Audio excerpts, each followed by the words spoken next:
The frost came early that year to Millbrook, and it came the way frost always came there, quiet and thorough, laying its hand on the thatch and the mill wheel, and the 3 crooked chimneys of the lane behind the church before anyone woke to see it arrive. The air smelled of wood smoke and wet stone, and the particular sourness of the tannery a half-mile off. 3 smells that told anyone born there exactly which morning of the year it was without a single word said. It was the kind of cold that got into wool and stayed. Hester Vane knew the smell of that cold better than she knew her own face in a glass, because she owned no glass worth the name, and had stopped looking for her face in windows some months before. She was not a woman a room noticed. She was the kind of woman a room forgot the moment she left it, small and plain and quick with her hands. The sort of person whose naming keepers had to ask twice and then still got wrong. She mended linen for 4 houses in the village and took in fine lace work when the vicar's wife could spare it, and she did this with hands that were red at the knuckle all winter and always would be. She had buried a husband in the spring, a stonemason named Thomas, who had fallen from the scaffold of the New Mill Bridge on a Tuesday and never opened his eyes again. And she had buried a daughter 8 weeks past, a girl not yet 2 months old, who had taken a summer fever and gone quiet in the night the way small things sometimes did. Without warning, without mercy, without a reason anyone could give her that she was willing to accept. She did not speak of either loss. She had found that people wanted her to speak of it so that they might arrange their faces into sympathy and then be done, and she had no patience left for arranging anyone's comfort but her own, and not much for that either. She rose before light. She worked until her eyes ached by candle stub. She told herself most nights that she would have done it for anyone, whatever it turned out to be, before she even knew what it was going to be. The bridge was going to matter again before the season turned. She did not know that yet. She knew only that Millbrook was a poor parish with a poorer workhouse, and a rector who preached at length about Providence, and gave little that cost him anything, and that whatever happened in a place like that, it happened to the smallest creature first. It happened on a Thursday. She had gone to the old mill at the river bend to fetch a bundle of drying cloth she had left over the beams, the mill itself long disused, its wheel jammed with weed, its floor sound enough for storage and nothing more. She heard the crying before she saw anything, a thin, furious, exhausted sort of crying, the sound of a creature that had been at it a long while and did not expect to be answered. She had heard that sound before. She had made that sound herself, once into a pillow, so that the neighbours would not hear a widow break in the night. She followed it to the old grange chute at the mill's north wall, where someone had left a basket wedged between 2 sacks, and in the basket was an infant, weeks old at most, wrapped in a shawl gone grey with wear, its lips a colour she did not like the look of at all. There was no note. There was no one on the road in either direction. There was only the river going about its business, and the cold coming down harder with the light going out of the sky. She stood over that basket for the length of one long breath, and in that breath something in her chest that had been closed since the summer opened again, not gently. She did not think about the parish, or the rector, or what a woman in her position ought to do about a strange foundling with no name and no kin. She picked the child up. It was that simple, and it was not simple at all. Her body remembered a weight it had held 8 weeks before, and had not held since, and for a moment she could not breathe around it, and then she made herself breathe, because the thing in her arms could not wait on her grief to settle itself. She carried it into the mill's dry corner, out of the wind, and sat on an overturned sack, and she did what her body had not forgotten how to do, though her mind had told her, every day since the funeral, that it never would be asked again. She unfastened her bodice with hands that did not shake, because she had trained them a long time not to, and she put the child to her breast, and the child, after a moment of blind, furious searching, found what it needed and stopped its crying, and began instead to feed. She sat like that until the light went entirely, singing under her breath, not because she thought any hearer wanted a song, but because her own mother had sung to her that way once, in a kitchen much like the one she no longer had. She did not know, sitting there in the near dark of an abandoned mill with a stranger's dying infant warming against her, that she was not alone at all. A man stood outside, in the gap between two boards where a plank had rotted through, and had stood there some minutes already, and had not made a sound. He was not dressed as anyone of consequence. He wore a plain dark coat with no crest on it, and mud to the knee, and he had come off the road on foot, leading a tired horse, meaning only to find shelter from the wind for an hour, before riding on to the house he did not want to reach before he had to. He was 35, or near it, with a face that had been called handsome once by people paid to say so, and had since gone hard and tired around the eyes in a way that made the word no longer fit. He had not slept a full night in 11 days. He had a son at home who would not feed, who was wasting by the hour in the arms of nurses who wept because they could do nothing, and he had ridden out because he could not sit one more hour in that house and listen to it. He watched the woman in the mill feed a child that was not hers, that could not possibly be hers, wrapped in a shawl too thin for the season, and she did not know he was there, and she did not sing for him, and she did not sing for God, and she did not sing because anyone would ever know she had. She sang because the child needed it, and there was no one to see that she gave it. He stood there a long time. He did not call out. He did not offer help, or coin, or his name. He only watched, the way a man watches a thing he has stopped believing exists, and then, before the moon was fully up, he led his horse quietly back onto the road, and rode on toward the house where his own son lay failing, and he did not look back. She did not know then that the stranger at the mill wall had a name that half the county said with its hat off. She did not know that he would not forget the sound of her voice in that cold room, low and unpolished and utterly unwatched. She did not know that within the week his steward would be asking careful questions in the village about a woman who could nurse an infant and want nothing said of it after, and that the answer would lead, however roundabout, straight back to her own door. She only knew, when she finally rose from the sack with the foundling asleep and warmer than she had found it, that she could not leave it at the mill, and could not take it to the parish without questions she did not want to answer, and so she wrapped it deeper into the grey shawl, the very shawl her own daughter had worn her last cold week alive, and carried it home through the dark like something she had every right to be carrying, though she knew the law would not agree, and went on nursing it in secret every night after, telling no one, asking nothing, expecting nothing, because that, she told herself, was simply what a person did.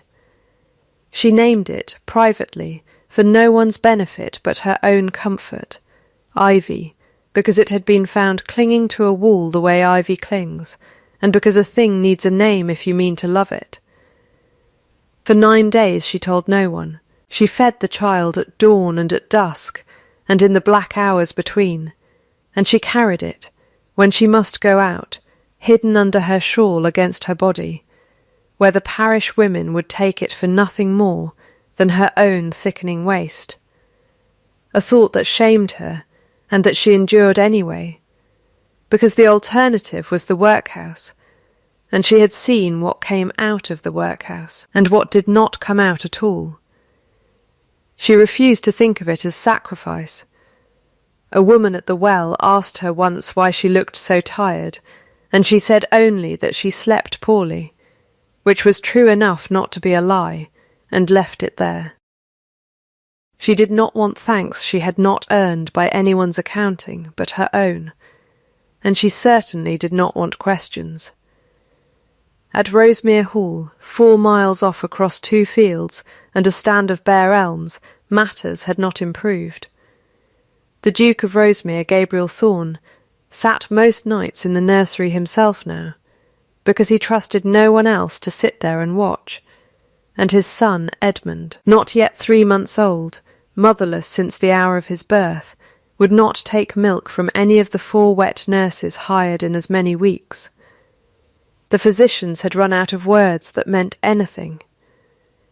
The last of the 4 nurses had left in tears that morning, saying plainly that the child seemed to fight the breast itself, as though grief had gotten into his small body before he had words to hold it in, and that she could do no more. Gabriel had buried his wife Eleanor in the spring as well, on almost the same week Hester Vane buried her own child, though neither of them would ever learn that particular symmetry, and he had spent every day since behaving as a duke must behave, which was to say upright, correct. Dry-eyed in front of the household, and entirely hollow when the door was shut. He had ridden out that night at the mill, because the house had become a room he could not breathe in, and he had come home from it changed in some way he did not yet have language for, carrying an image he could not put down. A plain woman singing to a stranger's dying child, wanting no one to see it, in a cold ruin 4 miles from his own warm house, where his own son would not eat. He said nothing of what he had seen to his steward. He said only, the following morning, that inquiries ought to be made in the village for a woman capable of nursing, of good character, discreet, and that the search be handled quietly, without his name attached to it, if it could be helped. His steward, a careful man named Coombe, who had served the family 30 years and asked few questions he was not paid to ask, took this at face value and went about it as any ordinary hiring, and so the rector of Millbrook approached without the least suggestion that his Grace had ever set foot in the parish that week, gave the only name he could honestly give. He gave Hester Vane's name because he knew of no scandal attached to it, because her husband's death had been a public grief the whole village had shared, and because, he said, she had lately begun to look thinner than a woman ought to look who was managing well, which the rector took for the mark of a hard winter, and nothing more. She did not know, when the summons came to attend at the hall, that the man who wanted her there had already stood in the dark and watched her nurse a child that was not his, and would never claim to be. She thought only that some great house needed a wet nurse, and had somehow, through no doing of her own, arrived at her door, and she thought of Ivy asleep in the cradle she had built from an old drawer, and she thought that whatever came of this, she would not be parted from that child while there was breath left in her to prevent it. She went to the hall on a Monday in a borrowed cloak, her own being too thin to be seen in, and she carried Ivy against her body under it, the whole 4 miles, because she trusted no arrangement she had not made herself, and because she had already decided, without quite admitting it to herself, that if this house wanted her milk, it would have to take the child that needed it as well, or it would not have her at all.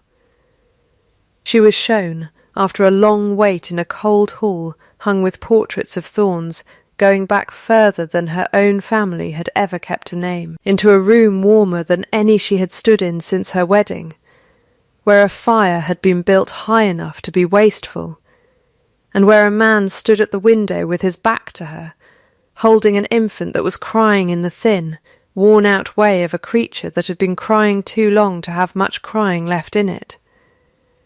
He turned when the door opened, and she saw his face for the first time in full light, hard-boned, tired around the eyes, not handsome in the way the word was generally used, and she dropped the small curtsy that was expected and waited to be told why she had been brought 4 miles in the cold. He did not waste time on ceremony. He crossed the room and held the child out to her, not as a lord commands a servant, but as a man past pride holds out the last thing he has left to try, and he said, plainly, without polish, "Can you nurse him?" "Just once. If it does no good, I will not ask it of you again." She looked at the child in his arms before she looked at the Duke's face, because that was always where she looked first. At the one who could not speak for himself, and she saw a boy gone grey-white at the mouth and hollow at the temple, in a way that made her chest go tight with a grief she recognised far too well. She did not answer him with words. She held out her arms, and he laid the boy into them with a carefulness that surprised her, the carefulness of a man unused to being gentle and trying very hard to remember how. And she sat where she was bid, and did what she had done for a stranger's foundling in a ruined mill 9 nights before, without ceremony, without thanks required, because that too, she told herself, was simply what a person did. She did not look up at the Duke while it happened. She heard him let out a breath behind her that sounded like a rope going slack after too long pulled taut, and she heard him say nothing at all for what felt a very long moment, and when at last she did look up, she found him standing, quite still, one hand over his mouth, watching his son feed as though he had not believed, until that instant, that it would ever happen again. "He has not fed since Tuesday se'nnight," he said. His voice had gone rough in a way it plainly cost him to allow. "He is hungry now," she said. "That is all. He only needed someone who was not afraid of him." The Duke looked at her then the way a man looks at a fact he has been handed and does not yet know what to do with. He did not thank her. He asked her name, and when she gave it vain, plain, no honorific attached, he repeated it once under his breath, as though setting it somewhere he meant to keep it, and then he asked what wages would answer, and she said she wanted none beyond her keep, which was not entirely true, because she had a small, fierce condition of her own she meant to state before the hour was out, and it concerned a child hidden that moment beneath her borrowed cloak, sound asleep against skin still warm from its last feeding. She told him. She did not ask his leave so much as inform him of the fact, plainly, the way she told the truth in every circumstance, whether it served her or not, and she watched his face for the cruelty she had been braced all morning to meet, the refusal, the offence at a laundress, presuming to set terms in his own house. It did not come. He looked at the sleeping foundling a long moment, and something crossed his face she could not read at all, something that looked almost like recognition, though she had no way of knowing why a stranger's face should soften at the sight of a foundling he had never laid eyes on. And he said only that the child could stay, and that a cradle would be found for it by nightfall, and that no more need be said of the matter. She did not know, walking up the stairs behind a housekeeper sent to show her to a room warmer than any she had ever slept in, that the Duke of Rosemere had stood a long while at that window after she left it, looking out over the frozen park, thinking of a ruined mill and a woman singing to no one, and thinking that fate, if it existed at all, had a very plain sense of humour. She settled at Rosemere Hall the way water settles into a low place, without announcement, filling the space it was given, because that was the shape available to it. Within a week the household had a rhythm built around 2 cradles instead of 1, Edmund's in the nursery proper, and Ivy's set beside it, because Hester had made it a condition that the children never be parted from her reach, and the Duke, to the visible astonishment of his staff, had not argued the point at all.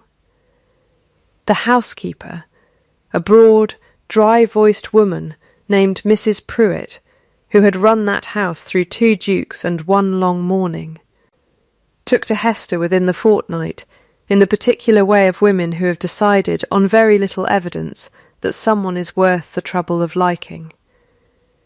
She brought her tea she had not asked for. She corrected her on nothing she did not need correcting on. She said, the first week, watching Hester rock both cradles at once, with a foot under each, "You'll wear yourself to a thread, girl," and Hester said she had been threadbare a good while now, and saw no cause to change the habit, and Mrs. Pruitt laughed the short bark of a laugh she gave to very few people in that house.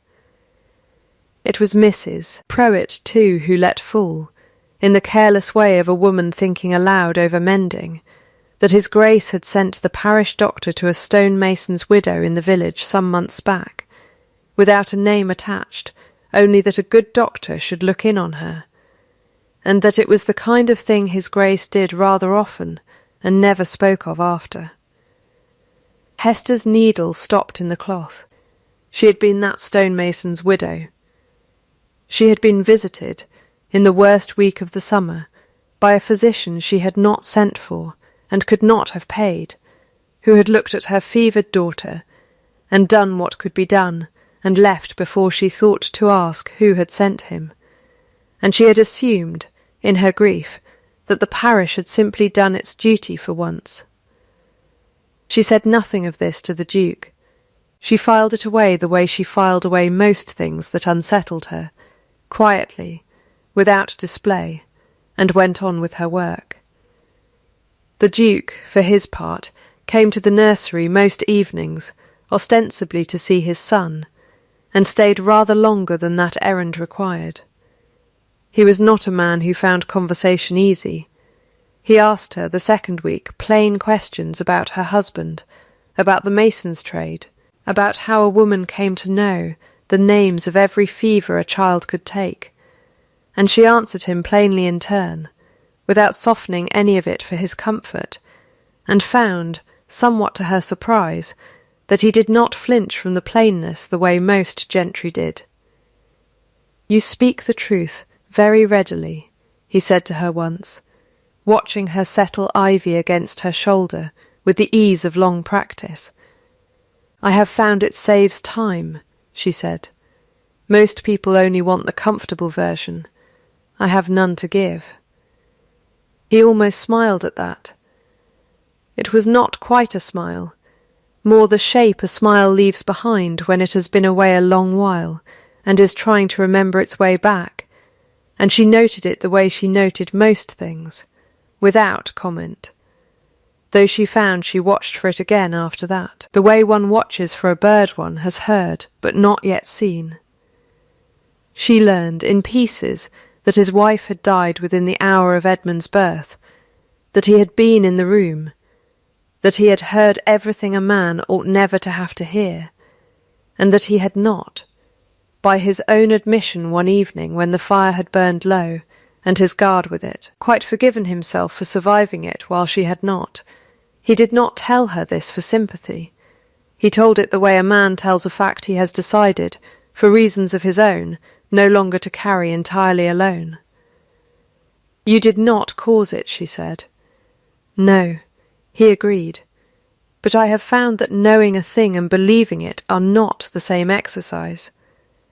"No," she said, "they rarely are." He looked at her a long moment then, in the particular way he had begun to look at her, as though she were a sum he kept arriving at, and could not quite believe added correctly. And he said nothing further, and she did not press him, because she had learned long before that grief given room would come out on its own time, or not at all, and it was not her place, whatever her place had become, to hurry a duke's mourning along. Winter closed in hard after that. Edmund thrived, filled out, took to gripping her finger with a strength that made the household exclaim, and Ivy thrived beside him, and Hester found, without quite deciding to find it, that she had begun to be happy in a house that was not hers.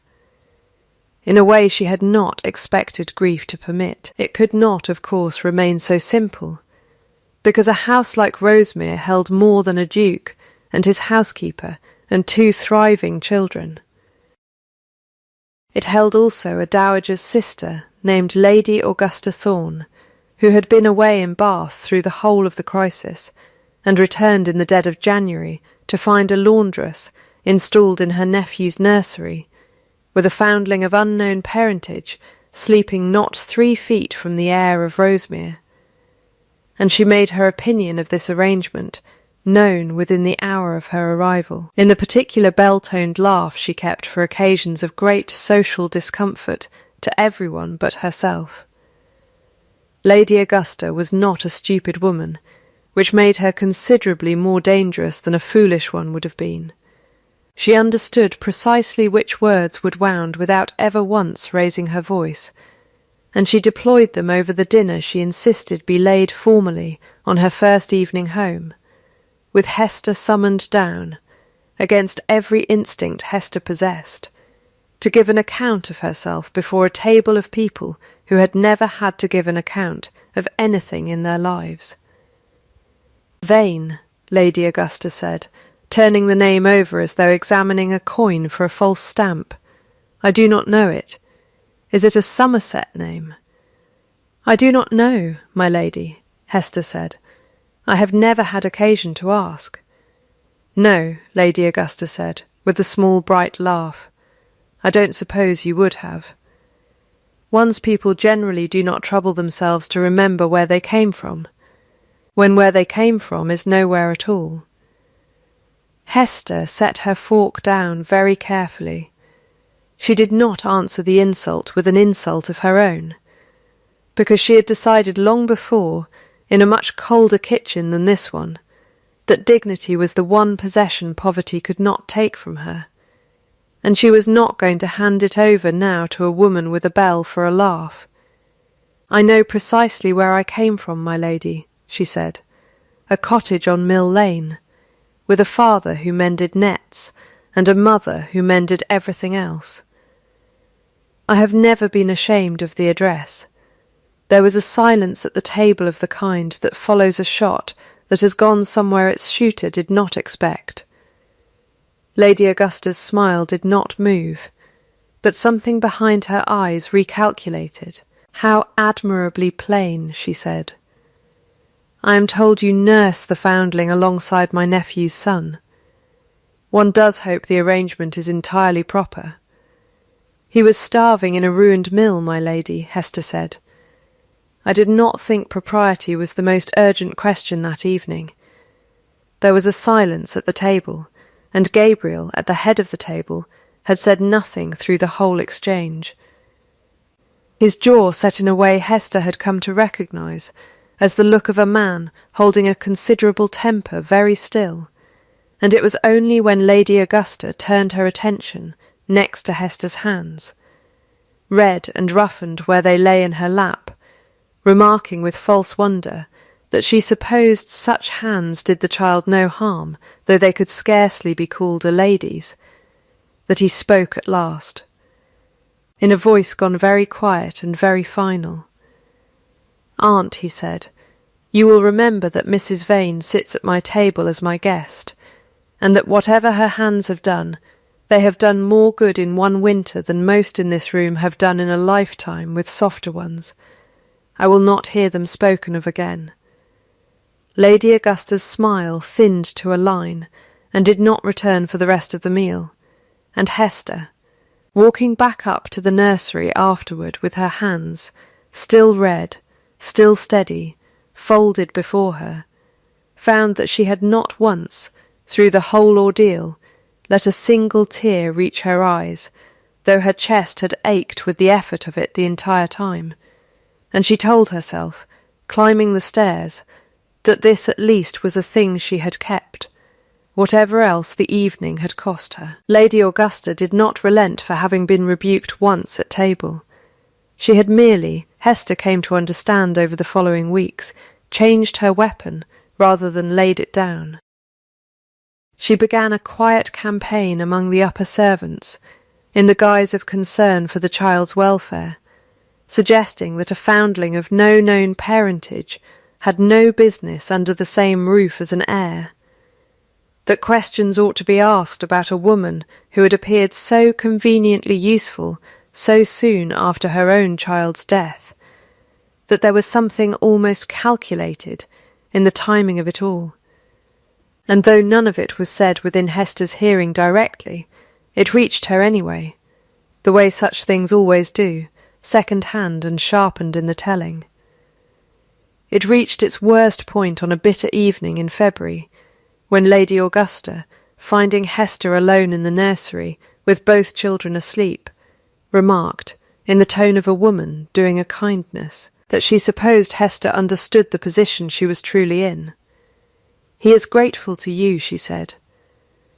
Gratitude is a warm thing, and men mistake it easily for something warmer still, particularly men newly widowed and much alone. You would do well not to let yourself believe it is more than that. When he marries again, as he must, you will go back to Mill Lane with your foundling and your memories, and I should hate for you to have built anything on ground that was never going to hold. Hester said nothing to this for a long moment, because there was, beneath the cruelty of it, a small cold splinter of sense that found its way in anyway, and lodged there. She had not, in truth, let herself examine too closely what she felt when the Duke sat across from her of an evening asking plain questions in his plain way, or what she felt when he almost smiled and she watched for it like a bird she had not yet seen. She had told herself it did not matter what she felt, because feeling was not a thing a woman in her position could afford to indulge. And Lady Augusta's words did nothing so much as confirm what she had already, privately, decided must be true. She did not weep.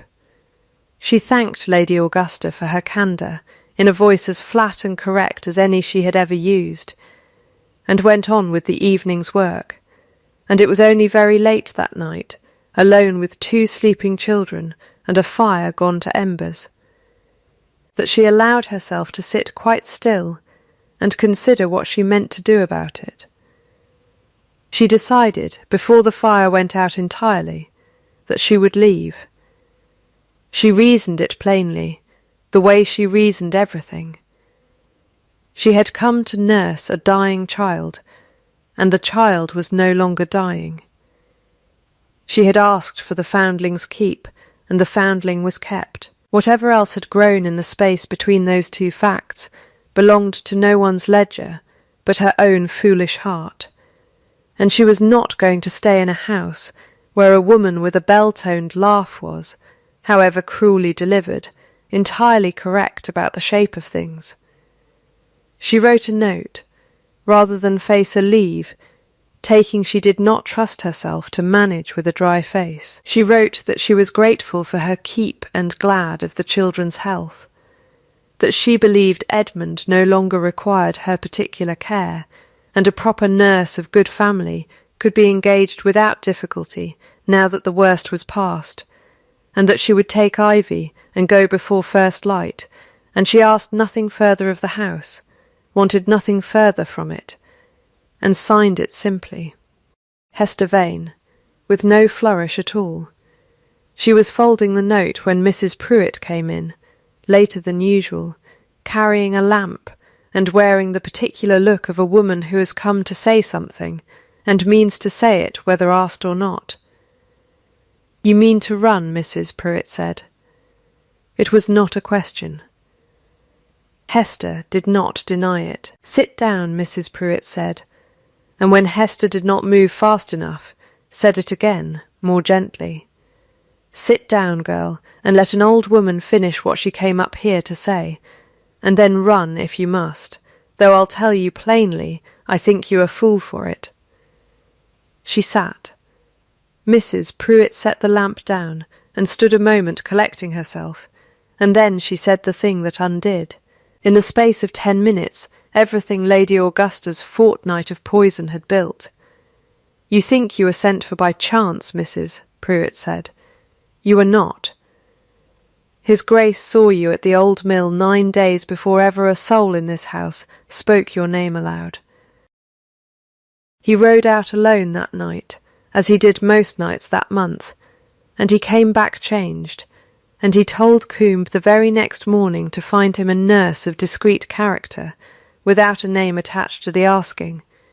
And Coombe, God keep the man, never once thought to wonder why His Grace was so particular about it. I have known that boy since he was in short coats, and I know when he is hiding something behind that grave face of his. Hester's hands had gone very still in her lap. He watched you nurse that foundling in the dark, wanting nothing for it, expecting no one to ever know, Mrs. Pruitt went on, and he has been paying the parish quietly for that child's keep since a full week before you ever set foot in this house, and before that he sent the doctor to your own door in the summer, when your girl was fevered, though he never gave his name for that either, because he does not do these things to be thanked for them. He does them, and says nothing, and lets the world believe the parish saw to it, or Providence, or nothing at all. I have kept his secrets 30 years, and I am breaking one now, because I will not stand by and watch you throw yourself out of this house over a lie that woman downstairs told you out of pure spite. Hester sat with this a long moment, the note still folded in her hand, and found that her understanding of the last 2 months had to be entirely rebuilt from the ground, plank by plank, the way a house does after a flood. Why, she said finally, did he never say? Because he is a man who does not know how to say such things, Mrs. Pruitt said, and because I think, God help him, he is more afraid of you than of anything Bonaparte ever sent across the water. The Duke came to the nursery himself, near midnight, having heard from Mrs. Pruitt, in words Hester never learned the exact shape of, that a note lay folded on the mantel, and a woman meant to be gone before light. He came in quietly, as he always did, so as not to wake the children, and found her sitting where she had been sitting an hour, the fire down to its last red eye, the note still in her hand, and he stopped in the doorway, as though the room itself had told him to. "You mean to leave," he said. "I had thought to," she said, "before I knew what I did not know." He came further into the room then, and stood near the hearth, and for a long moment he said nothing at all, and she watched him gather himself the way a man gathers himself before a confession he has been rehearsing in the dark for weeks, and still cannot make sound easy. "I was at the mill," he said. "The night you found the child, I had ridden out, because I could not sit in this house 1 more hour, listening to my son fail, and knowing nothing I did made any difference to it. I stopped for shelter, and I saw you through a broken board, and I watched you feed a starving foundling that was nothing to you, in the cold, with no one there to see it. And you sang to it as though the singing mattered as much as the milk. I did not make myself known. I told myself it was because I was a stranger with mud to my knees and no business frightening a woman alone in the dark. That was true as far as it went. It was not the whole truth. What was the whole truth? She said very quietly. I wanted to see what a person does, he said, when they believe no one of any consequence is watching them at all. I have spent 5 years among people who perform their goodness for an audience and collect the credit after. I had begun to believe there was no other kind left in the world. You proved me wrong without knowing you were proving anything, because you did not know I was there, and that is the only test I have ever trusted, because it is the only one no one can prepare a face for. She did not answer at once. Her hands in her lap were steady, and she was glad of it, because she did not trust herself to speak until she was certain her voice would come out as level as her hands. You might have told me, she said, instead of letting me hear it from Mrs. Pruitt, after a fortnight of your aunt telling me I was a fool to imagine myself anything in this house but useful." "I know it," he said. I have no good defence for the silence, except that I did not know how to say it without it sounding like a debt I meant to collect on. I did not want you here because I had watched you. I wanted you here because Edmund needed you, and that much, at least, was entirely true. And I let the rest stay hidden because I was a coward about it, and I am telling you now because I would rather you despise me for the truth than think well of me for a lie." "I do not despise you," she said. "You may," he said. "I will not hold it against you if you do. I did not come tonight to ask anything of you. I came because Mrs. Pruitt told me you meant to go before light, and I could not let you go believing what my aunt told you. Whatever else you decide, once you know the truth of it. You are free to take that note down to the stable in the morning and go, and I will see you and the child settled comfortably wherever you choose, and I will not send for you again, and I will not think less of you for going. I would rather have your no honestly given, than a yes you felt cornered into by gratitude or by pity for a widower and his motherless boy." She looked at him a long moment in the low light, this grave, tired, honest man who had just handed her, without asking for anything at all in return, the plainest gift she had ever been given, which was the freedom to refuse him. "You are asking nothing," she said. "I am asking nothing tonight," he said. "I only wanted the truth between us before you decided anything at all. Whatever you decide, decide it knowing the whole of it."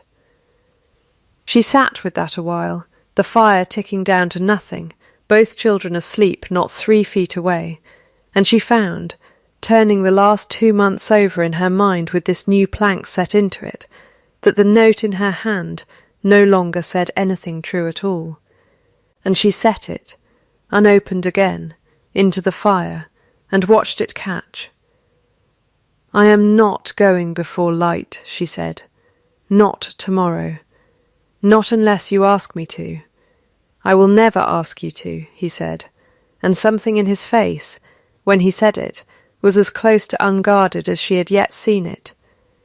Spring came to Rosemere the way it comes everywhere, without asking permission of anyone's grief. Green pushing up through the black beds along the drive, the elms budding, the light staying later each evening, until the nursery no longer needed a fire lit before supper.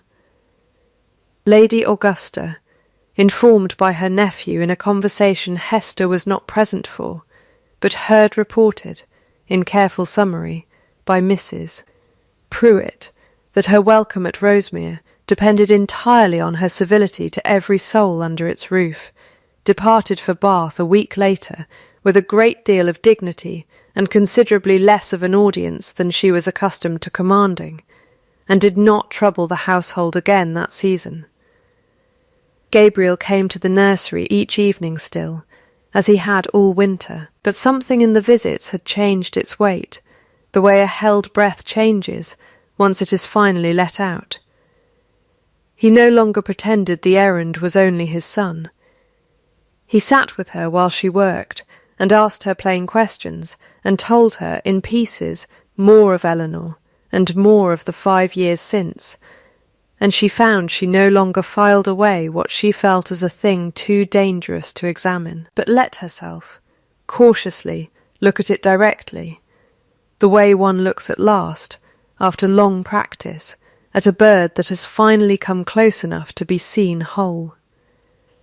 It was on an evening in April, with both children asleep, and the window open to a night that smelled of new grass instead of frost, that he asked her the only question he had ever asked her twice, though the first time had cost him nothing to ask, because he had asked it of no one. "I want to marry you," he said. "I will not press you for an answer tonight, or this week, or this season if you need it longer. I have learned this year that I would rather have your honest hesitation than a swift yes given out of duty or gratitude or fear of what refusing a duke might cost you. I am not asking because you saved my son, though you did. And I am not asking because it would be convenient, though it would be that too.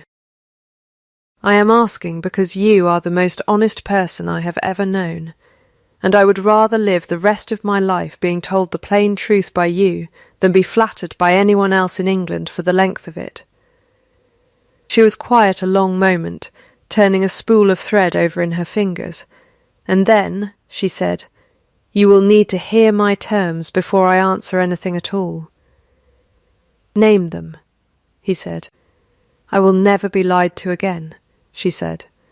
"Not to spare my feelings, not to keep a peace, not for any reason at all, however kindly meant, and I will not be a woman kept quiet in a nursery while the world downstairs decides what I am permitted to say in it. If I am your wife, I will be spoken to as myself, in every room of this house, or I will not be your wife at all." "Then those are already met," he said. "Because I find I have run entirely out of patience for keeping anything from you, and considerably less taste for any room in this house that would ask you to be silent in it." She looked at him a long moment, and then, because there seemed nothing else honest left to say, she said the one word the whole evening had been arranging itself toward. "Yes," she said. "It is the only word I need." He crossed the small distance between them and knelt absurdly for a duke beside her chair and took her hand and drew the glove from it finger by finger, slowly, as though the doing of it mattered as much as the having done, and pressed his mouth once to her bare knuckles, red still, and always would be, and she did not pull the hand away. "Thank you," he said, very low. "Thank you," she said, in the same breath, and they both laughed a little at the doubling of it, because she was thanking him for a thing he had not done, the rescue he still believed, in some quiet corner of himself, that he owed her for, and he was thanking her for a thing she had not thought to name as a gift at all, which was simply having been herself, unwatched, in a ruined mill on a cold night, and asked for nothing after.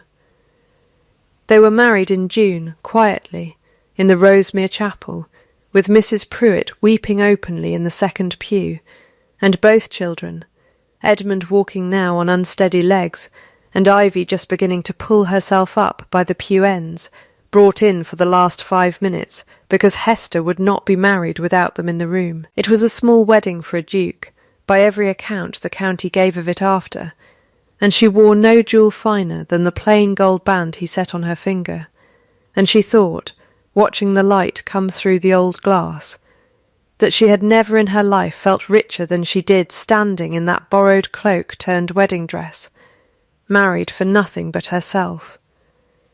A year turned. The frost came early to Rosemere again, laying its hand on the park the same quiet, thorough way it always had, and the smell of wood smoke and wet stone drifted up from the kitchens exactly as it had the year before, though the house it drifted through held very different people now than it had. Hester sat by the nursery fire with Edmund, past his first birthday and sturdy, leaning against her knee half asleep, and Ivy beside him in a small chair of her own, formally adopted into the Rosemere name that autumn, with no more fuss made of it than a signature and a smile from Mrs. Pruitt, who had cried at that too. Gabriel came in as he always did at that hour, and sat, and took her hand, bare, because she had stopped wearing gloves indoors altogether some months before, and he had never once remarked on it except to note, once, that he preferred her hands as they were, red at the knuckle and steady, to any smoother pair he had ever held. They sat like that a long while, hands laced and not let go, the fire settling, the children's breathing gone slow and even. And outside somewhere a rook called once across the frozen park and went silent. Lady Augusta wrote from Bath at Christmastide, a brief, correct letter of the kind that asks forgiveness without ever using the word. And Hester, after reading it twice, set it in the fire unanswered, not out of cruelty, but because some doors did not need reopening to be considered closed with grace. Mrs. Pruitt was given, that same season, a small cottage of her own on the estate, to retire to whenever she chose, which she declared she had no present intention of using, being far too occupied keeping a duke's household in order to consider anything so idle as rest. Hester reached, that evening, for the old grey shawl still kept folded in the mending basket by the nursery fire, worn thin now at every fold, and drew it up over Edmund's shoulders where he had begun to shiver in his sleep, the same shawl that had once wrapped a dying infant in a ruined mill, and a grieving woman's own daughter before that, and she thought, watching it settle over the boy exactly as it had settled over every child she had ever loved, that some things are given away expecting nothing, and are given back 100-fold regardless, though never to the one who gave them, only to whoever comes after, and needs the warmth just as badly. A person's true worth is never measured by what they do when the world is watching. It is measured, always, by what they do when they believe no one of any consequence is watching at all.